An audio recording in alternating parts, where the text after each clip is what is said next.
Hi friends, welcome back to my YouTube channel. How are you? I hope you are all very good. ಇವತ್ತಿನ ವ್ಲಾಗಲ್ಲಿ cat hair fall ಬಗ್ಗೆ video ಮಾಡ್ತಾ ಇದ್ದೇನೆ. ಇತ್ತೀಚಿನ ದಿನಗಳಲ್ಲಿ cat hair fall ತುಂಬ common ಆಗಿದೆ. ಯಾರ ಮನೆಯಲ್ಲೆಲ್ಲ ಕ್ಯಾಟ್ ಇದೆಯೋ ಅವರಿಗೆ ಇದರ ಎಕ್ಸ್ಪೀರಿಯನ್ಸ್ ತುಂಬಾ ಆಗಿರ್ತದೆ. ತುಂಬಾ ಹೇರ್ ಫಾಲ್ ಆಗ್ತದೆ. ನಮ್ಮ ಮನೆಯಲ್ಲಿ ಕೂಡ ಇದೇ ಥರ ಪ್ರಾಬ್ಲಮ್ ಇದೆ, ತುಂಬ ಹೇರ್ ಫಾಲ್ ಆಗ್ತಾ ಇತ್ತು. ಅದಕ್ಕೆ ಸೊಲ್ಯೂಷನ್ ಏನಂತ ಇವತ್ತಿನ ವಿಡಿಯೋದಲ್ಲಿ ನಾನು ನಿಮಗೆ ತಿಳಿಸಿಕೊಡ್ತಾ ಇದ್ದೇನೆ. ಬನ್ನಿ ಸ್ಟಾರ್ಟ್ ಮಾಡುವ ವಿಡಿಯೋ. ನನ್ನ ಕ್ಯಾಟಿಗೆ ತುಂಬಾ ಹೇರ್ ಫಾಲ್ ಆಗ್ತಾ ಇತ್ತು. ಅದಕ್ಕೋಸ್ಕರ ನಾನು ಕೇಳಲಿಕ್ಕೆ ಲಿಟಲ್ ಪೌಸ್ ಅವರದು ವೆಟರಿನರಿ ಕ್ಲಿನಿಕ್ಕಿಗೆ ಕನ್ಸಲ್ಟ್ ಮಾಡಿದ್ದೆ. ಇದು ನಿಮಗೆ ಕುಲಶೇಖರದಲ್ಲಿ ಬರುತ್ತೆ ಇವರ ಕ್ಲಿನಿಕ್, ಬಿಹೈಂಡ್ ಕರ್ನಾಟಕ ಬ್ಯಾಂಕಿದ್ದು ಹಿಂದುಗಡೆ. ನಾನು ಹೋಗುವಾಗ ಸಂಜೆ ಆಗಿತ್ತು, 7 ಗಂಟೆ ನಂತರ ಹೋದದ್ದು. ಇವರದು ಕ್ಲಿನಿಕ್ ಬೆಳಿಗ್ಗೆ 9:30ಯಿಂದ ನೈಟ್ 8 o'clock ತನಕ ಓಪನ್ ಇರುತ್ತೆ. ಹೋದ ತಕ್ಷಣ ಫಸ್ಟ್ ಅವರು ನಿಮ್ಮ ಕ್ಯಾಟಿದು ಹೆಸರು ಮತ್ತು ಏಜ್, ಫಿಮೇಲ ಮೇಲ ಆ ಥರ ಎಲ್ಲ ಡಿಟೇಲ್ ಕೇಳ್ತಾರೆ. ಕೇಳಿ ಅಪಾಯಿಂಟ್ಮೆಂಟ್ ನಂಬರ್ ಬುಕ್ ಮಾಡ್ತಾರೆ. ನಾನು ಸಂಜೆ ಹೋಗಿದ್ದರಿಂದ ಅಷ್ಟೊಂದು ಜನ ಇರಲಿಲ್ಲ, ಇಲ್ಲದೆ ತುಂಬ ಜನ ಇರುತ್ತಾರೆ ಮತ್ತು ತುಂಬ ವೆಯ್ಟ್ ಮಾಡಬೇಕಾಗಿ ಬರುತ್ತೆ.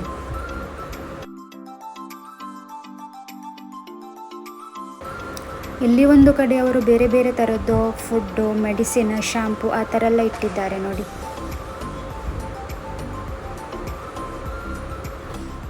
ಇಲ್ಲಿ ಟೋಟಲ್ 4 ಡಾಕ್ಟರ್ಸ್ ಇದ್ದಾರೆ. ಮತ್ತು ನನಗೆ ಕೀರ್ತನ ಎಂಬ ಡಾಕ್ಟ್ರು ನನ್ನಲ್ಲಿ ಮಾತಾಡಿದರು.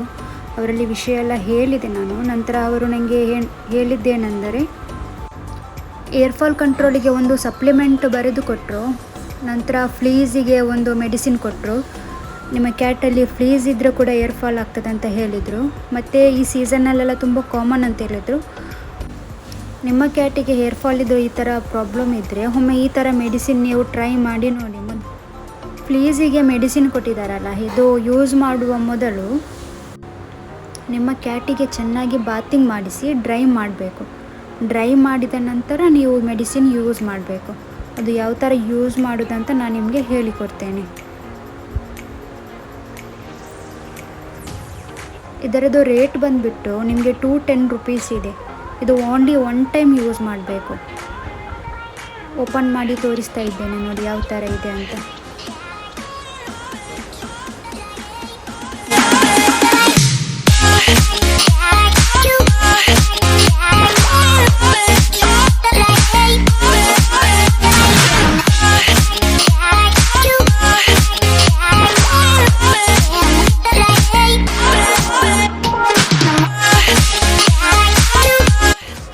ಇದು ಯೂಸ್ ಮಾಡೋದು ಹೇಗೆ ಅಂತ ಹೇಳಿದರೆ, ಮೇಲಿದ್ದು ಪೋರ್ಷನ್ ಸ್ವಲ್ಪ ಕಟ್ ಮಾಡಿ ನಿಮ್ಮ ಕ್ಯಾಟಿದ್ದು ನೆಕ್ಕಿಗೆ ಹಾಕಬೇಕು. ಅದು ಬೇರೆ ಸೈಡಿಗೆಲ್ಲ ಹಾಕಬಾರ್ದು, ಅದು ಲಿಕ್ ಮಾಡೋ ಪ್ಲೇಸಿಗೆಲ್ಲ ಹಾಕಬಾರ್ದು, ಅದರ ಕತ್ತಿನ ಸೈಡಿಗೆ ಹಾಕಬೇಕು. ಅದು ಪಿಕ್ಚರಲ್ಲಿ ಅವರು ತೋರಿಸಿದ್ದಾರೆ ಯಾವ ಥರ ಹಾಕಬೇಕಂತ. ನಾನು ನಿಮಗೆ ಅದು ತೋರಿಸಿಕೊಡ್ತೇನೆ ನೋಡಿ. ಅದರ ಕತ್ತಿನ ಸೈಡಲ್ಲಿ ರೋಮ ಸಪ್ರೇಟ್ ಮಾಡಿ ಅದಕ್ಕೆ 1 2 3 ಡ್ರಾಪ್ಸ್ ಅಂತ ಈ ಥರ ಡ್ರಾಪ್ಸ್ ಹಾಕಬೇಕು ನೋಡಿ. ಯಾವ ಥರ ಹಾಕಬೇಕಂತ ಹೇಳಿಕೊಟ್ಟಿದ್ದಾರೆ. ಮತ್ತು ನೀವು ಹಾಕಿದ ಮೇಲೆ ಏನೆಲ್ಲ ಮಾಡಬೇಕು ಏನೆಲ್ಲ ಮಾಡಬಾರ್ದು ಅಂತ ಅದು ಕೂಡ ಇನ್ಸ್ಟ್ರಕ್ಷನ್ ಕೊಟ್ಟಿದ್ದಾರೆ. ಇದರಲ್ಲಿ ಟೋಟಲ್ 5 ಪಾಯಿಂಟ್ ಅವರು ಮೆನ್ಷನ್ ಮಾಡಿದ್ದಾರೆ. ನೀವು ನೋಡ್ಕೊಳ್ಬೋದು, ಚೆಕ್ ಮಾಡ್ಕೊಳ್ಬೋದು. ಇದು ಹಾಕಿದ ನಂತರ 1 ವೀಕ್ ತನಕ ನೀವು ಕ್ಯಾಟಿಗೆ ಬಾತಿಂಗ್ ಮಾಡಿಸಬಾರ್ದು. 1 ವಾರದ ನಂತರವೇ ನೀವು ಬಾತಿಂಗ್ ಮಾಡಿಸಬೇಕು. ಮತ್ತು ಒಂದಕ್ಕಿಂತ ಹೆಚ್ಚು ಕ್ಯಾಟಿಗೆ ಅದು ಯೂಸ್ ಮಾಡಬಾರ್ದು. ಒಂದು ಮೆಡಿಸಿನ್ ಓನ್ಲಿ 1 ಕ್ಯಾಟಿಗೆ ಮಾತ್ರ ಯೂಸ್ ಮಾಡಬೇಕು. ಮತ್ತು ಬೇರೆ ನಿಮ್ಮ ಮನೆಯಲ್ಲಿ ಕ್ಯಾಟ್ ಇದ್ದರೆ ಅದು ಅದರ ಲಿಕ್ ಮಾಡಲಿಕ್ಕೆಲ್ಲ ನೀವು ಬಿಡಬಾರ್ದು. ನನ್ನ ಕ್ಯಾಟಿಗೆ ಅದು ಯೂಸ್ ಮಾಡಿ ಆಯಿತು, ಬಾತಿಂಗ್ ಮಾಡಿಸಿ ಅದು ಅದರ ಕತ್ತಿಗೆಲ್ಲ ನಾನು ಹಾಕಿಬಿಟ್ಟಿದ್ದೇನೆ. ನಂತರ ಇದು ಸಪ್ಲಿಮೆಂಟ್ ಅವರು ಕೊಟ್ಟಿದ್ದಾರೆ ನೋಡಿ, ಸಲ್ಮಾಕೋಟ್. ನಾನು ನಿಮಗೆ ತೋರಿಸ್ತಾ ಇದ್ದೇನೆ. ಇದರದ್ದು MRP ಬಂದುಬಿಟ್ಟು 350 ಇದೆ. 200 ml ಇದ್ದು ಸಪ್ಲಿಮೆಂಟ್ ಇದು. ಡೈಲಿ 2 ml ಕೊಡಲಿಕ್ಕೆ ಹೇಳಿದ್ದಾರೆ. ಅದು ಆಫ್ಟರ್ ಫುಡ್ ಆದ ನಂತರ ಮಾರ್ನಿಂಗ್ 2 ml ಕೊಡಲಿಕ್ಕೆ ಹೇಳಿದ್ದಾರೆ.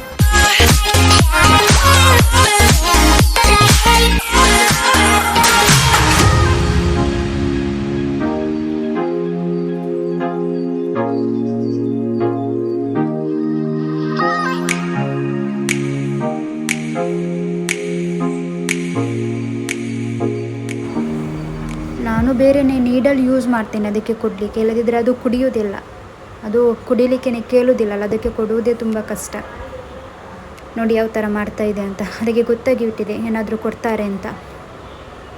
ನಾನು ಈ ಥರ ನೀಡಲ್ ತೊಗೊಂಡು ಅದಕ್ಕೆ 2 ml ನಾನು ಫಿಲ್ ಮಾಡ್ತೇನೆ. ಫಿಲ್ ಮಾಡಿ ಅದಕ್ಕೆ ಕೊಡ್ತೇನೆ. ನೋಡಿ ಯಾವ ಥರ ಕೊಡ್ತೇನೆ ಅಂತ ನಿಮಗೆ ತೋರಿಸ್ತೇನೆ.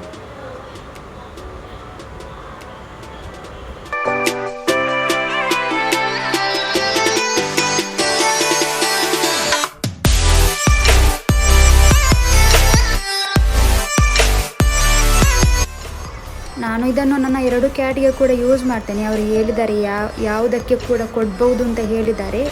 ಇದಕ್ಕೆ ಪರ್ಟಿಕ್ಯುಲರ್ ಆಗಿ ಒಂದೇ ಕ್ಯಾಟಿಗೆ ಕೊಡಬೇಕಂತ ಹೇಳಿಲ್ಲ. ಬೇರೆ ನಿಮ್ಮ ಮನೆಯಲ್ಲಿ ಕ್ಯಾಟ್ ಇದ್ದರೆ, ಏರ್ ಫಾಲ್ ಆದರೆ ಅದಕ್ಕೆ ಕೂಡ ಕೊಡ್ಬೋದು. ನಿಮ್ಮ ಮನೆಯಲ್ಲೆಲ್ಲ ಕ್ಯಾಟ್ ಇದ್ದರೆ ಈ ಥರ ಪ್ರಾಬ್ಲಮ್ ಆದರೆ ನೀವು ಯಾವುದು ಮೆಡಿಸಿನ್ ಯೂಸ್ ಮಾಡ್ತಿದ್ದೀರಿ ಅಂತ ನನಗೆ ಕಮೆಂಟ್ ಮಾಡಿ ತಿಳಿಸಿ.